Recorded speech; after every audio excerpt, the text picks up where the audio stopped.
Akalar, narxlar bo'lyapti qarang. 8 sotixli xonadonimiz sotuvga chiqyapti. 9 ta xonasi bor. Gap razli, bu yoq tarafga ham qurilishlari bor. Fasad 20, ichkariga 40, katta hovli, molxona qilish imkoniyati bor. Startoviy shu xonadonimizda 83 ming dollar qo'yib yuboryapmiz. Endi akam, ukam birga yashaymiz desangiz, yonida mana bu yoq tarafda отдельный xo'jalik, 8 ta xona bor, katta hovli, molxona qurilib qo'yilgan. To'ppa-to'g'ri burchak xonadon. Shundoq kirib, yashab ketish imkoniyatini beradigan xonadon. Start 83 ming. Kelgan manzilda aytadigan bo'lsam, Nazarbek Turkistonga kelganmiz, akalar. Turkistonni top lokatsiyasizdamiz. Elitniy, katta ko'chadan bir 200 metr olingan masofa. Mana ko'chani ko'rsatay sizga, qarang. Asfalt bo'lgan, tupik holatda xonadon joylashgan, qarang. Fasad 20, bunisi ham 20, ichkariga 40.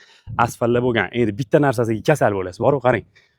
Ko'changizdan mana bunaqa suv oqib tursa, suvga necha. Havoni qarang. Shaharda pulga sotib olgan havozingiz bu yerda tekinga. Bahavo joylarda. Start 83 ming bo'ldi, raqam qoladi. Kelib ko'rib, talashib tortib barakasini qilsangiz bo'ladi. Salomat bo'lasizlar.